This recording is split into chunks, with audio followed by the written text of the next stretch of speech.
Welcome back to this intro to HTML, CSS, and JavaScript series. My name is Sharisa. I am an educator, designer, and developer passionate about e-learning development. If you have never taken one of my online workshops or live workshops, I invite you to find me on Eventbrite. And if you have attended one of my workshops and are using this as a review, I hope that it is a great resource for you. So let's get started. First, I'd like to take a look at this Medium article that we looked at in the last video. And this time we're kind of looking at the design, all of the white space, the width of the lines, the space between sections, how much space between headings and paragraphs. I just want you to kind of look at that. And we're going to refer back to this a few times throughout this video. So let's start. New language, new grammar, new syntax. And let's go through what CSS is like. Let's look at this right here. So from here down to this closing curly brace, that is called a CSS rule. And a CSS rule is made up of a selector and a declaration block. So you can see I have 5 declarations in this declaration block, and each one consists of a property that we are targeting, and then there's a colon. Notice the grammar, that's the punctuation, and then the value that we are giving to that property, and then end it with a semicolon. If you don't obey the grammar, you'll break things, but you can figure it out pretty quick. So let's start with some reset code. This right here, this asterisk, is known as the CSS Universal Selector. And what it does is it targets every element on the page. So we've got header, H1, image, main, section, footer, ordered list, everything. It says apply these declarations to every one of those. So what we're going to do is make things pretty ugly for a minute. We are going to set the margin and padding to 0, so everything's just right up against the screen. And as I move it in and out, you can just see no space whatsoever. And then I'm also going to add this little bit of code, box sizing. I do encourage you to copy and paste this little line of code and read about it. W3 Schools has a nice little article explaining what that is. So we're going to start with the header. So this is what we are going to target. Oh, I forgot to do something. So I'm seeing it talk about my saving.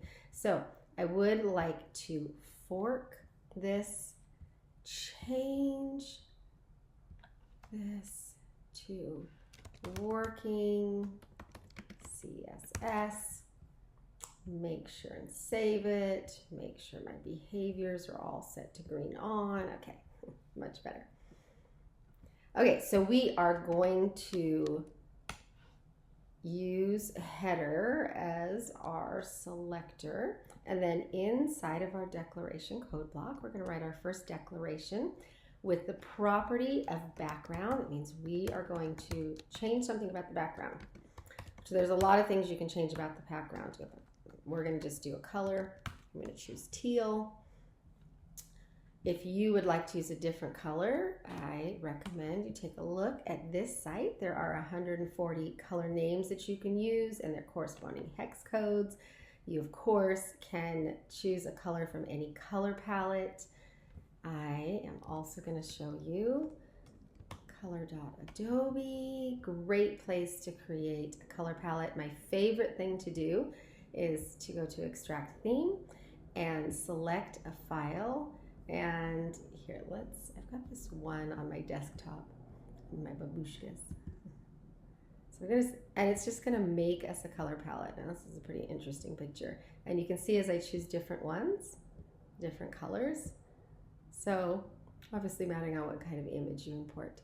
But the reason I really came over here is I wanted to talk a little bit about the accessibility of the background to text color. So I am going to change the color to white.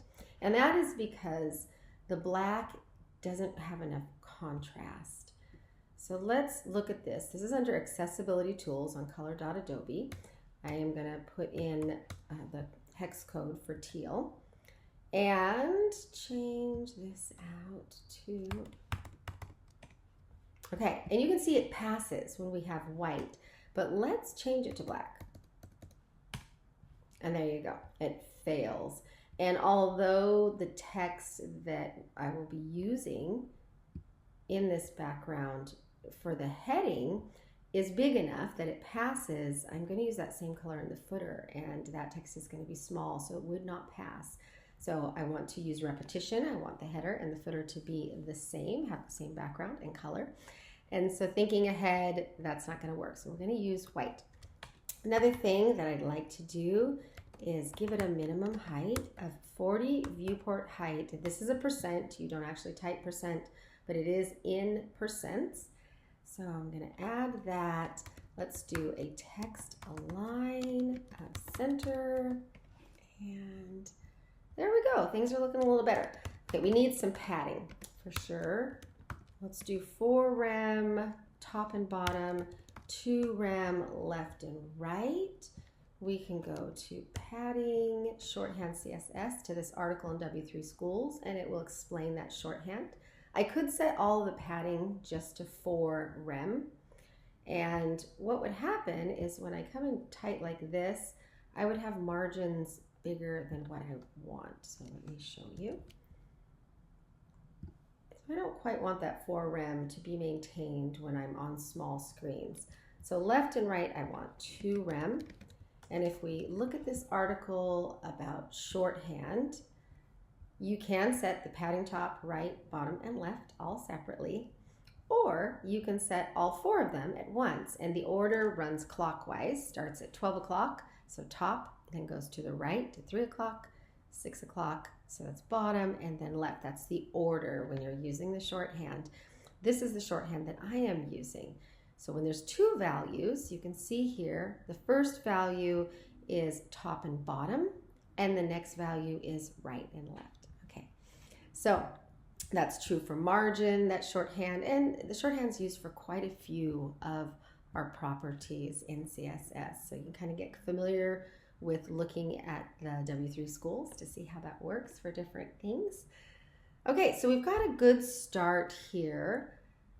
What I want to do is let's get in here and change our typography. So I'm going to show you Font Joy, this little font pairing. I am going to, this is unlocked, I'm going to change this to Montserrat. So the way this works is, I have just this one, I'm going to use that, and I'm going to lock it. Okay, I've chosen Montserrat for my body, but I want to choose an H1 and some H2 and H3 settings. And font pairing is a pretty big deal. The 2 most important design decisions you will make on a website are your color palette and your font pairings. The fonts, you just don't want to throw any old thing together, and it's a pretty extensive field. There are some people that do nothing but consult about typography and make decisions about typography. So we're going to use this little application, Font Joy, and hope it's doing a great job, and I think that it is. You can see I can generate here, and it'll give me all kinds of choices. I kind of like that one, the Meriwether Sands. That was nice, that last one. So I'm looking for a combination that jumps out at me that I like. Now, once I find one, maybe I decide that I like the top one, but not the middle one, right? So I just keep clicking this. Right now I have it set on balanced contrast. You can make it more contrast or less contrast. So I've kind of got balanced contrast going on. And when I did this earlier, I kind of liked Poppins. And so let's do that. I'm going to set it to the Poppins 700. That's a normal font weight for an H1. I'm going to lock it. And now I can just generate for the middle one, which is really cool. That last one was kind of fun. Okay, so when I did this earlier, it gave me cabin for this middle one. And that's what I'm going to show you, how to implement in the next video. So join me there, and we will go to fonts.google, figure out how to import these fonts, and then add that and some padding and margins and finish this project up. Thank you for watching.